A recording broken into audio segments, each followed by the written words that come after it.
Good afternoon, everybody, and welcome to Connecting Tucson with Jamie Overturf, where we focus on connecting our community and local businesses. Today, we're going to switch it up just a bit, but I assure you that you will not want to miss this podcast. Today, in the Stewart Title Studios, I have Denell Hogan, who is the director of STEMazing project here in Pima County. Today, we will be discussing this amazing product. Did you see what I did there? Yeah. Okay. And get to know a little bit about her. And about how the community can help as well. So welcome, Denell. Thank you for coming on. Thank you for having me. Excellent. So I'm actually just going to tell our guests and listeners just a little bit about you so they can know who you are. You had to give me some challenging words, but I think I can get them here.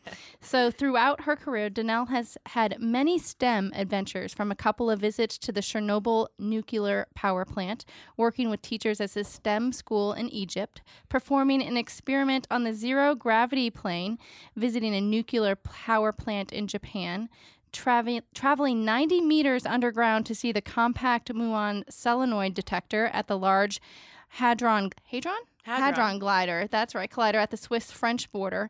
And you recently traveled to both Liberia and Honduras to work with educators. She's also guiding the development and implementation of the STEMazing Teacher Leader Program, which is empowering pre-K through 8th grade educators to learn from the classroom with a reach beyond their own learning spaces. Wow. It sounds exhausting even when you read it out loud. And I don't even think we are touching that tip of the iceberg there. Am I correct? Yeah, there's still more. There's still some more, and I'm sure we're going to unpeel that onion as we keep going. But thank you so much for coming on and helping us learn a little bit more about what we can do to help our teachers here locally, and maybe get a shout out for some of the projects that you're participating in here. So first off, I just have to ask, do you ever sleep? I do, actually. I do sleep, although I do work a lot. But what I like to explain to people is I have a job that I really love, right? So it doesn't always feel like work. Sometimes it does. And so I think it's easy to give more of your time when you're doing something that you really love and you can see that it's having a massive impact.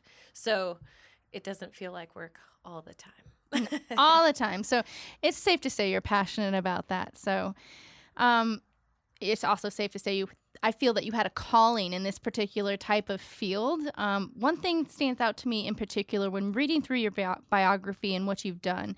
One thing that I had not heard of was the Albert Einstein Distinguished Educator Fellowship. Tell me a little bit about this and how this impacted your career. Yeah, so the Einstein Fellowship, as we call it for short, because it's a mouthful otherwise. It was. I just said the full thing, and I'm like, tongue twister. It's a phenomenal opportunity for teachers, K through 12 teachers, to apply, pretty competitive process, and go to Washington, D.C. for a year or two to work either in a federal agency or on Capitol Hill and bring the experienced educator's voice to the policy arena, which is desperately needed. So I was able to go from 2011 to 2013 and work with the U.S. Department of Energy. And I spent a bulk of that time really focused on the Energy Literacy Initiative. So I like to tell people that I know more about energy education than anybody else in the world. But I think that there's not a lot of people vying for that title, so you should take that with a grain of salt. Hey, somebody needs to. I mean, I'm not taking that with a grain of salt. You're probably someone in the leading field to help us educate other people about that. So absolutely. I love energy stuff. So my visits to nuclear power plants, I think, are kind of an indicator of that. And of course, my background is in physics, so that ties into a lot of the energy stuff as well. But yeah, so 2 years in Washington, D.C. working with the Department of Energy, and then that kind of set me up when I was finished, although they really prefer for teachers to go back to the classroom.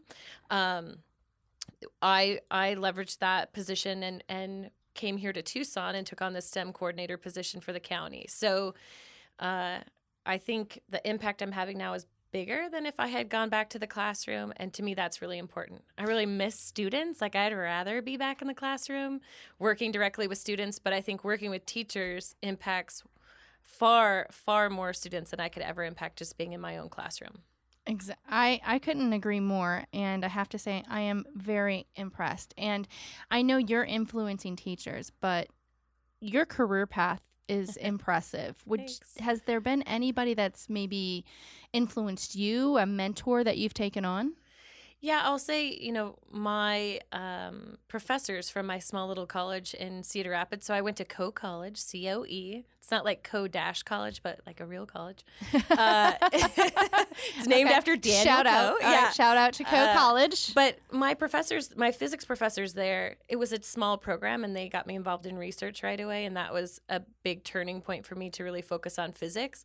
But they, over the years, have been incredibly supportive. So when I finished my bachelor's degree in physics and came here to the University of Arizona, I thought I was going to get a PhD in optical science, and then that did not work out for a variety of reasons, including a car accident I was in. So then they advised me about, what would my next steps be, and helped me understand that changing my path was going to be okay. And then I went back to teaching. So originally I was going to double major in physics and education, and then I wound up just focusing on physics as an undergrad. But then I got my master's in teaching after I took this new path, and that led me into something like you were saying that I really feel like I'm meant to do. Like, I love teaching. I love teaching students. I love teaching teachers. And I love just sharing about nerdy stuff. Nerdy. So you're a Big Bang Theory fan. I do like it for sure. Definitely. I think I laugh at more things than other people do, but because you might get some of the things that are behind it, and we're just like, what was that? Like, the only reason I was able to kind of pronounce that Hadron Collider was, I think it was on one of the Big Bang Theory. Oh, I'm sure. Yeah. Episodes. It is basically physics mecca. So it's like the largest machine ever made by people to study physics, and so it's a very cool place. I might actually have to try to visit. And you say it's underground? So the detectors are underground. So the ring that accelerates the protons is 90 meters underground, and then there's various detectors on both the Swiss side and the French side. So the ring goes on across both countries on the border. I'm gonna have to. Oh, it's incredible. You're gonna have to help me brush up on my physics. So I have to say, obviously, very impressed. And I do know change can be scary, but having those mentors in place and somebody that we can lean on and I think confide in is very important. And I think, in a way, that's what you're doing for these teachers, is you're kind of providing that mentorship and leaning and teaching them. So in a way, you are teaching again. Oh, absolutely. I still consider myself a teacher, but it is definitely different working with teachers. But I think the work that we do with them is critically important for sure. So I couldn't agree more. Let's just dive in. Tell me, what is this STEMazing project and how did it get started? So when I was hired here to be the STEM coordinator, the county superintendent at the time, Dr. Arzumanian, had not had a STEM coordinator. So that was good for me, although I think daunting for some people, but coming in with a completely blank slate and just knowing that I got to build something that didn't exist was awesome for me. So I love that freedom. And so 5.5-ish years ago, I started the STEMazing project, or I like to say I made it up. And STEMazing is such a great name for Arizona because it's STEMazing. Yes. Like, so great. And so we were really looking for ways that we could support educators and help them do a better job of teaching science, technology, engineering, and math.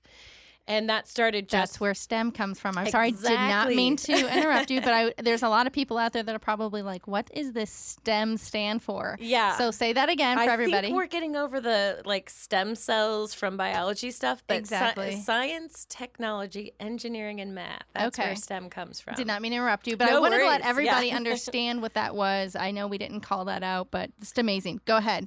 5.5 years ago. Yeah. So we started out by just providing professional development workshops to teachers.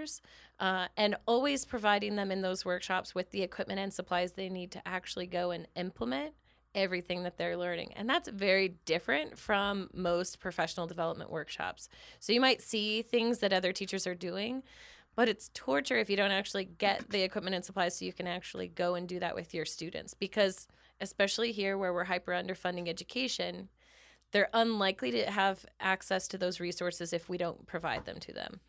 And then we had about 3 years ago the opportunity to expand and build the STEMazing Teacher Leader Program. And so after a pilot and working with some teachers and showing that we could use classroom educators, train them to lead from the classroom, and then design and facilitate their own professional development workshops under our model for their peers. Now we've had 3 cohorts funded by the Thomas R. Brown Family Foundation that have really provided amazing workshops for their peers and gone way beyond just the impact of providing those workshops. They go back and impact their schools and their districts and push to really improve science education and STEM education across the board. It's amazing. They've won lots of great awards, our teacher leaders, and continue to be rock stars. That's wonderful. And we can take a little bit of credit for that. I mean, I will also say they're pretty amazing educators who have applied and got into our program to begin with. So they were on a path of success initially, but it's amazing to be able to support them and hold them a little bit higher through our program. That is just wonderful. And I know you mentioned the underfunding for a lot of our teachers that are here, and I hear that throughout, not just Arizona, throughout the country. It seems like there is a lack of underfunding for education. How do you fund this project? I mean, let's just be honest that you do a lot. You do a lot in your role because you're asking other companies and for grants and things to help fund this. So what is it? How do you get so to fund these? Initially it started so the county pays my salary, but they don't pay for any of the workshops that we do or any of the programs that we do. So I've always had to find ways to fund the workshops, which we also try to keep very inexpensive for teachers or even free sometimes. And so teachers might pay $25 for a full day workshop, but they're getting breakfast, lunch, full day training, and at least $50 worth of equipment and supplies for each person. So obviously we're not coming out net ahead by charging teachers, right? And that would never be what we would want to do. So our two main, three main sources of funding are, I work on contract outside of the state and in the state, presenting at the Smithsonian during the summertime for a week, going back to Idaho to present with Idaho Power, and they pay our office for my time, and that money we use to support teachers here in the programs that we're doing. So that's one source of funding. But a bulk of our funding comes from Tucson Electric Power and the Thomas R. Brown Family Foundation, two phenomenal supporters. So as I said before, the Brown Foundation is funding our teacher leader program. Right. That not only supports the teacher leaders, but also the workshops that they do. And now they're also funding this exciting program we've just started with the Flowing Wells School District, again with teacher leaders there. And then Tucson Electric Power this last year, we've been working with them a little bit over the years, but then this last year, they funded our STEMazing Institute. So in June, we have 5 strands. This year, we hope to have 6 strands, 3 days each, focused on different topics in STEM. So a couple of robotics strands, school gardens, energy and water in Arizona, critical issues, obviously. And those teachers get to come and learn about those topics for 3 days, experience all of this amazing curriculum that they can do with their students, and then get anywhere from $200 to $600 worth of stuff. So again, they can go back to their classrooms when they come back after the summer and immediately engage their students. And we're excited that Tucson Electric Power is going to be hosting that workshop again this year as well. So that is phenomenal. I mean, those are the types of partnerships that are going to make or break some type of project like this. And I'm just so happy that we've got some people here in Tucson that see that and want to make that happen. Now, how do the teachers find out about your project? I mean, can anybody come in? I mean, if I'm a teacher and I'm listening to this, I'm thinking, oh, how do I get involved in this and how do we do that? Yeah, absolutely. So, I mean, the golden recommendation for a teacher, I think, for professional development experiences is a recommendation from another teacher. So typically, teachers are signing up for our workshops and then telling their peers, wow, you really need to come to this. It's great. We also, use social media to try to get the word out there. We send information to principals and superintendents, but I think we know what oftentimes happens to those things because these folks are very busy, obviously. Right. If it's anything like my office, Brittany needs to go through all of my emails to make sure I'm not missing anything, quite frankly. Yeah, no. So, I mean, it's a constant challenge getting the word out there, what we have to offer and how it works. I will say one strategy we're using right now is offering workshops for free to teachers who've never been to a workshop before, because we know if we can get them there once, then they'll become STEMazing groupies and we'll have them forever, right? So that's one strategy. You do have groupies. I've seen some groupies. We definitely do. Oh, my goodness. Now, so I have actually had the amazing experience of visiting some of your workshops, and no two have ever been the same. So you always keep it up and you keep it very interesting. How do you keep these teachers coming back? What gets them hooked, do you think? Well, I think there's a couple of qualities of our workshops that bring them back. One, the fact that they're taught by real classroom educators, their That's peers, is critically important. So it's not somebody saying, maybe you could do this, or I've never tried it. But this is real classroom teachers saying to their peers, I'm doing this. This is how I'm managing it. This is how I would recommend doing it. Here are ways that you might differentiate it for different age students and so on. Then also, it seems obvious, but we treat educators like the professionals that they are, which is not always happening today. And so we say to them, hey, we're showing you some really great things that you can do with your students. And during our workshops, we give them time. We call it digestion time. So they've just done a chunk of stuff, and then we say, all right, take some time to just write down and think about how is this going to play out in your learning space? What are you going to do with it? Because not all of the teachers that come to your workshop are going to be kindergarten or first grade. I mean, you have 8th graders, which definitely learn at a different level than kindergartners, correct? Yeah. No, well, and it's really unbelievable to some people that we can offer a workshop to pre-K through 8th grade teachers and have them all in the same room, and everybody leaves happy and excited about what they've seen, because that's a huge age range, right? Huge. But again, if we say to those professional educators, you're going to figure it out, you figure out how to make it work and what you're going to do with it, and we give them supplies so they can try things out, that's the secret to our success. I think you have gotten onto something, and I can only see things going in the future. The one thing I did hear, your teachers are being charged for these workshops. And in my experience, they're also dedicating their personal time, either during the time when they're going to be paid during the week, they have to take time off, or they're dedicating their weekends. I guess it just baffles my mind that we as a community don't come behind them and say, okay, you're trying to develop yourselves. Let's help you do that. Are there any places out there that they can go to that might be able to say, okay, hey, I know you're taking your time. Let's dedicate it. Let's dedicate that to you. Yeah, I mean, I think when we ask teachers, are they paying for the workshops themselves? And it's about half of them are paying for themselves. And sometimes, they don't ask their school or district because they just assume there won't be any funding for it, because that's been kind of the norm. And sometimes they have asked and the answer has been no.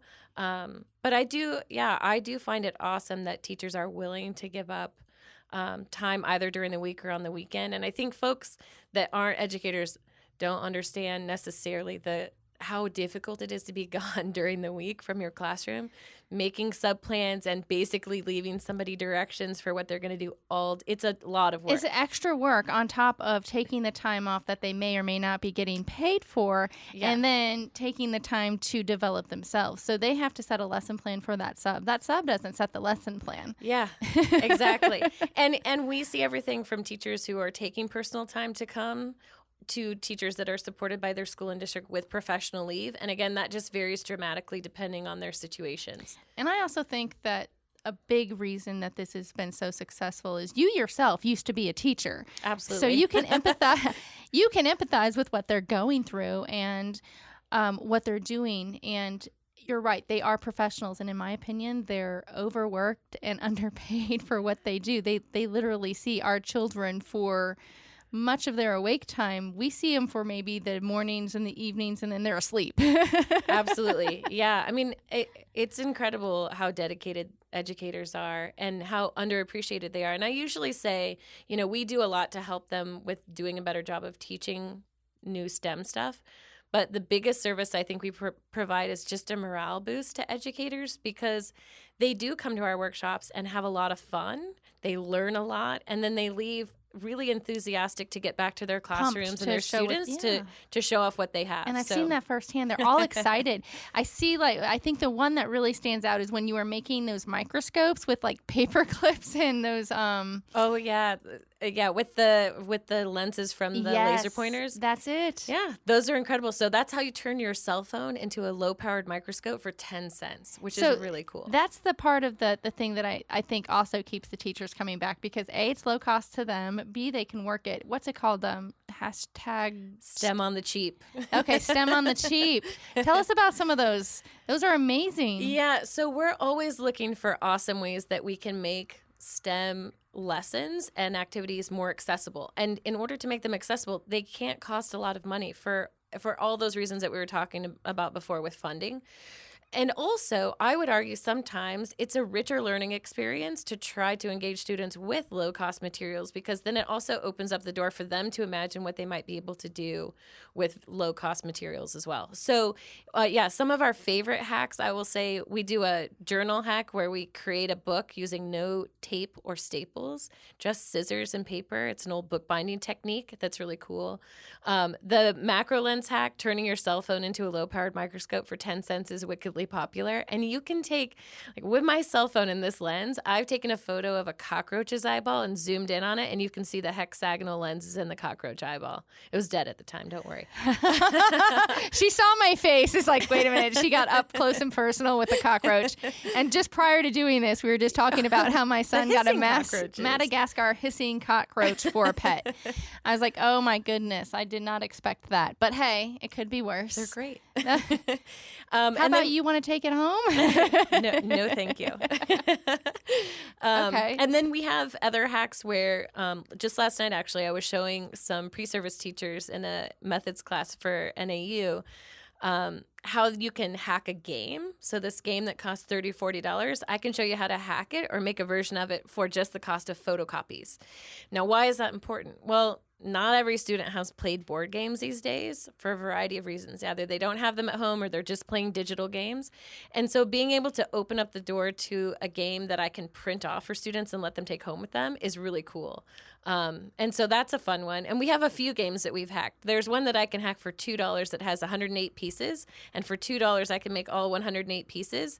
And also, I think our version's cooler because it has really cool shapes that go along with it. So those are some of the hacks that we've done that are pretty fun and interesting. Or taking apart a vibrating toothbrush from the dollar store and turning it into a rattle bot, so a rattle robot. Really amazing stuff. I'm sitting here in awe. My mouth is down. Like, she can do all of this stuff for $2, and I'm like, okay, I'm trying to go through my grocery list, and all of the stuff that's on my grocery list is more than $2, except for the head of lettuce. But I'm like, oh my goodness. So not only are you helping the teachers do it on the cheap, because many of our school systems don't have the funding for some of these high-powered tools like microscopes and things like that. So this does help them, especially through pre-K through 8. So not only are you helping the teachers, you're also helping the schools, because you're providing the tools that, are so very needed for the STEM classes. Absolutely. So now, I can honestly say, I'm thinking in my head right now, I'm going through, she's the modern day MacGyver. Are you not? In some ways, like the STEM MacGyver, for sure. The STEM MacGyver, right? You're the STEM MacGyver. I'm like, she's like making robots out of toothbrushes, and I'm over here going, what am I, like, no, I'm not that talented, so I don't think that way. I'm more of an insurance provider, obviously, but I'm amazed. I'm just amazed. So we're going to move on. So now I see why she has groupies. It's the STEM MacGyver. I'm gonna put that hashtag STEM MacGyver on my website and just have a picture to you and your link going to it. It just baffles my mind. I forgot about the toothbrush. No wonder you have groupies. Well, and don't forget my favorite physics trick, which I basically wear all the time, right? So the ring and chain necklace that we show everyone. Oh yeah, the really gravity cool. and the physics. Indeed. Oh. So that's one of my favorites, and it's just amazing to be able to show people a little bit of physics and blow their mind with something that looks like magic, and then explain the physics behind what's going on. We'll have to show Mark here afterwards. Oh, absolutely. I always bring Mark into... It's shocking that I didn't show him to begin with. I was wondering if you did or not, but okay. So we're going to move on. If you're just tuning in, you're listening to Connecting Tucson with Jamie, where we focus on connecting our community and local businesses. As your local business professional insurance and a small business owner myself, I know how important it is to make new and lasting connections in our community. If you're a small business owner or involved in a community project and you want to be featured on the show, please feel free to give me a call or click on our website. All of my information is on TucsonBusinessRadioX.com. If you're just tuning in, we're talking to Denell Hogan, director of the STEMazing project for the Office of the Pima County School Superintendent in Tucson, where she is teaching teachers how to best engage pre-K through 8th graders and students using STEM content. On the cheap, by the way. Yeah. And she is the STEM MacGyver. What was that? STEM MacGyver. That's STEM what we MacGyver. decided. All right. I'm writing that down right now.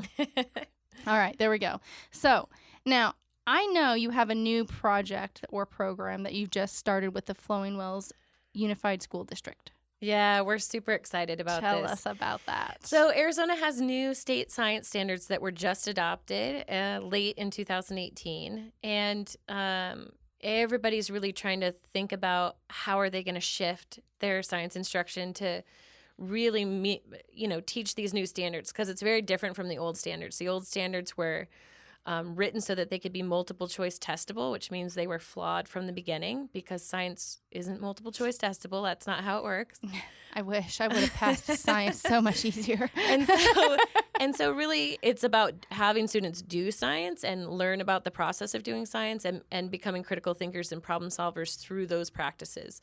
And so it's a big shift for teachers to make. And there's kind of a 3-year graduation plan. Yeah. So minimum next year, districts really need to be shifting K through 3, grade 5 and 9 to the new standards. And then over the next 3 years, those students will be exposed to the new standards and then get a test that's across that whole grade band. So our Flowing Wells project really stemmed from connections, as always. So again, connecting Tucson. Exactly. Connections. There we go. So Shalane Simmons at Raytheon actually was talking with Anna Heyer, who's from the Flowing Wells Unified School District, their science curriculum specialist. And she said, well, you'll have to connect with Denell if you want to do something with STEM, because she's the one that's doing that in Southern Arizona. And so Anna and I met and talked, and I think Anna actually dreams even bigger than I do, which is pretty shocking, because I have lots of I'm gonna ideas. have to meet Anna. You would love her. And it started off with just kind of being a small STEM project that we might collaborate on together, to growing into this idea of, can we have teacher leaders across the entire grade range, pre-K to 12th grade in the Flowing Wells School District, and really push them far ahead of other districts in implementing the new science standards. And that's all well and good, but you have to fund a project like that. And it's a pretty expensive project. So through a series of events, I mentioned it to our contact, Bobby Shore at the Brown Foundation, and she said, I think we would really be interested in looking at this project, especially after having funded our initial teacher leader program for 3 years. They've funded it for the past 3 years. Yeah. So they funded this general teacher leader program that brings teachers from all over Southern Arizona to work with us. And now this one is different because it's focused on one district, which is great, because really if you want to systemically change a place, you have to work at that level. You have to work across the entire district. So we've just started. We have 20 teachers in this program. 20? Yeah. Oh, my. And again, from pre-K to 12th grade. And those teachers will be engaging with us for 6 program days this semester. And then designing workshops, and every single teacher that teaches science in all of the Flowing Wells School District will be involved in professional development that their peers have put on for them. And it will literally impact every single student in the Flowing Wells School District, which when I say it out loud, I can't help but smile, because it's just amazing to me.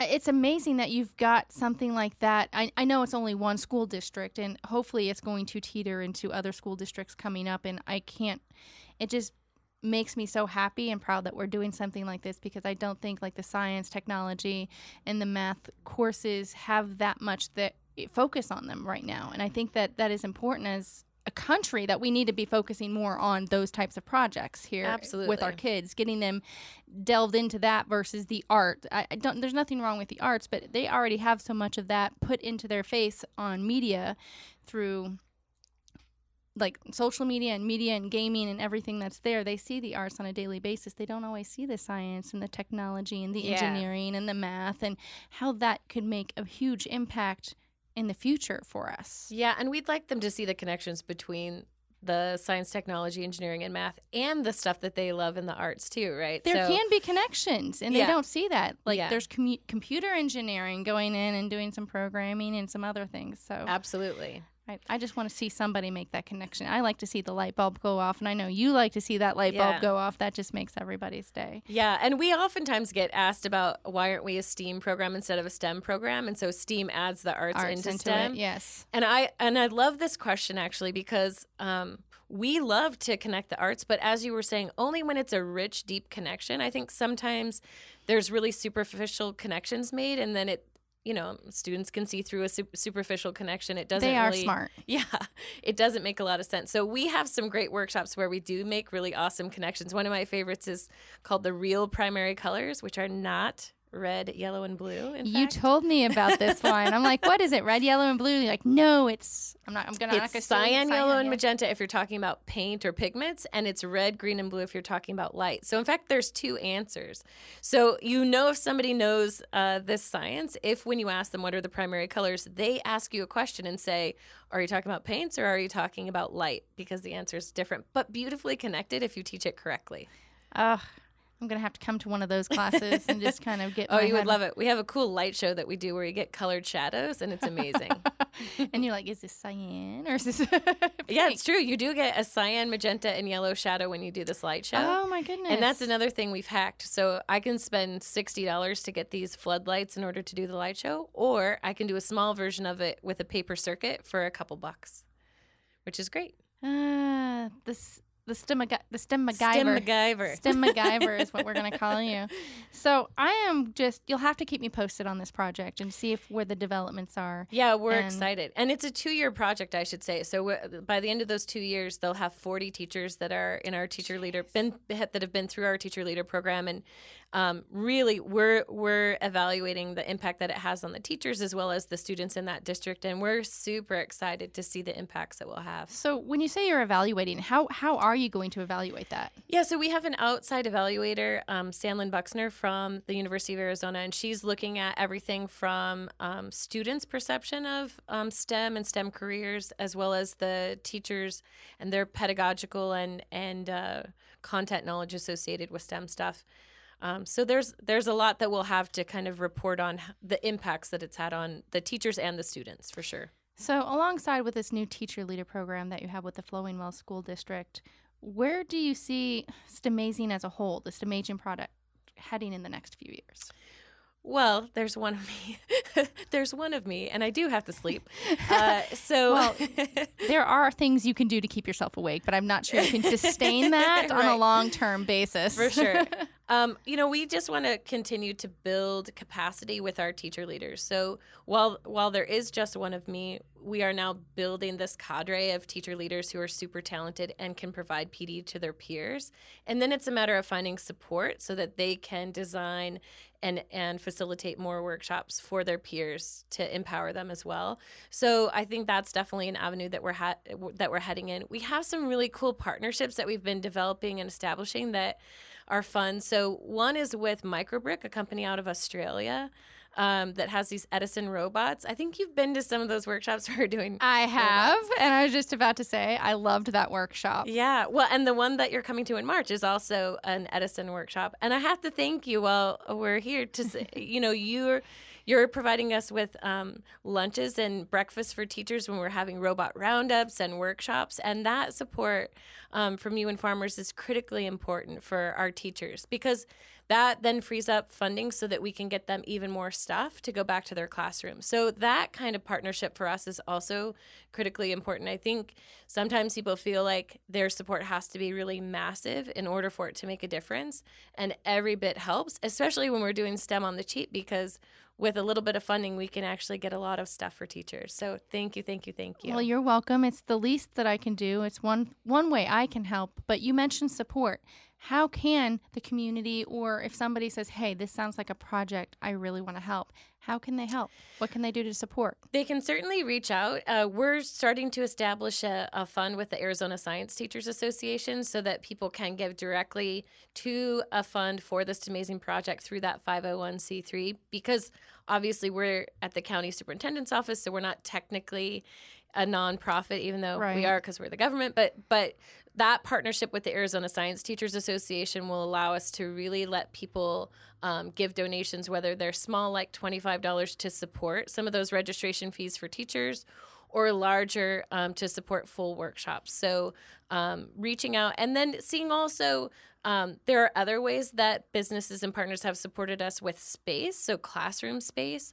We have at times used the Tree-Ring Lab at the University of Arizona for our institute. Tucson Electric Power has hosted us numerous times, especially when they're sponsoring a workshop, to be able to host that in their place of business. And then we love to bring for lunch some of their employees down to interact with the teachers and show the range of careers that people have at TEP, because it's not just linemen and scientists. And I mean, they have a load of different kinds of careers there. Yeah, it's not, they have from technical all the way down to blue collar to Absolutely. sales and marketing. It's just a range. Everything. Yeah. Absolutely. So I think there's lots of ways that people can support us, and it's not always necessarily funding, but certainly we wouldn't turn that away. I was gonna say. So is that project up yet? Is that? It will be by the end of this month. So Okay. we do a lot of work already with Sarah Torres, the executive director of the Arizona Science Teachers Association. So it's just a matter of getting that agreement in place and then establishing how we'll be working together on projects. But we already do a ton of work together. She's really co-designed our teacher leader program, and I've mentored in the teacher leader program that the Arizona Science Teachers Association has.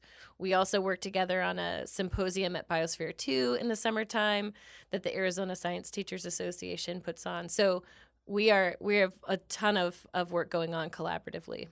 Well, I am just excited. So when that comes up, you're going to have to let me know so I can also put that on my site so I can get the word out, because I love supporting our teachers and Absolutely. everything that we can do with them. So thank you again for letting us know about that. Now, there is one question. I know we've mentioned underfunding and some other things, but if you had the ear of our legislators, what would you share about our classroom educators? First of all, I would just share with them how incredibly dedicated our teachers are and how Agreed. hard they're working, and how critically important it is to work on increasing their salaries. We're really at the bottom of the list when it comes to paying teachers, and from Phoenix to Tucson, we know from Tucson Values teachers that our teachers are getting paid on average $9,000 less just in that short distance, which is crazy to imagine. So, I would really want to communicate to our legislators how important it is to actually work on this issue and find a way to provide more funding for educators. Do you think any of our I would say our legislators have they gone one-on-one with our teachers into their classrooms and see what they're working with? I'm sure some of them have, but every one of them needs to do that. I think once you've been in a classroom and you can see firsthand how hard teachers are working, the kinds of situations that they're working in at times, especially, it's not just teacher salaries, it's, funds to maintain buildings and make desperately needed improvements to those buildings and on and on. And then the lack of resources. You mentioned that I was in Liberia, West Africa a couple summers ago, and one shocking reality is that teachers here in Arizona are literally asking for the same kinds of supplies and materials that teachers in Liberia, West Africa are asking for. So if you give teachers here in Arizona 12 meter sticks, sometimes it almost brings them to tears, because they're like, I get to keep all 12 meter sticks. They might not have any. So how is it that you're doing science, technology, engineering, and math, and you don't have measuring devices, the most basic measuring devices in your classroom? You might have 1 meter stick for your whole classroom. So, and that's the kind of frustrating part of the funding issue that we're dealing with on a daily basis. And it needs to be remedied. I think that when people hear this and they hear that, man, there's the small things. They don't need microscopes. They need small things like meter sticks and at some points pencils and some other things just in the classroom to help them do their job, because their students aren't always coming in with the tools that the parents themselves obviously can't sometimes afford it. There's some schools that, and they're assuming that the classroom is, I think, at many times. And here's my call out to local businesses is reach out to a school and see what they may or may not need, and see if there's some just tools and resources that you can give and donate. If you're interested in finding out if there's a school near you that could do that, maybe they could reach out to Absolutely. you. And I would tell everybody that's listening, go to Tucson Business Radio X, click on Connecting Tucson with Jamie. You're going to see Denell's lovely picture there and the social media links and links to get a hold of her, as well as a phone number. Please just do your part. Help our teachers out. Help our community. It's the small things that I find that can sometimes help. I can't do a lot. I don't have a lot of money, but there are some things that I can do by rounding up, and I'm sure that you can as well. So I'm really excited to see about this new chapter and this partnership for the donation piece in particular, as well as the Flowing Wells Unified School District project. So you're going to have to come on in the next year and let us know how this is going. Absolutely. And give us some updates. That's pretty much all we have here. So that's Connecting Tucson with Jamie here at Stewart Title Studios.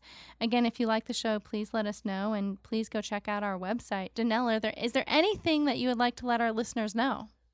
I would just say, definitely communicate to your children, your grandchildren, everybody that you know how awesome and exciting science, technology, engineering, and math is, because it takes everybody showing how enthusiastic they are about it and not demonstrating a fear of it or a loathing of it, because it really is awesome. And if we want our children to change the world and make it better, they have to be excited about going into these fields to solve problems, for sure. I know it can be intimidating because I was intimidated by it, but just going in and learning the little bit that I did when I was with your classes, I'm pumped to see this project just soar. So thank you again for being on. We'll make sure that all the links are on there, like I said, and I can't wait to have you come back on, and thank you so much, Denell. Thank you, Jamie. We really appreciate your support, and I can't tell you enough how much it means to us to have you come in and see the workshops and thank the teachers personally. All right. Well, that's all we have today, and as always, stay out there making new connections, everybody. Get out of your comfort zone. I'll see you next month.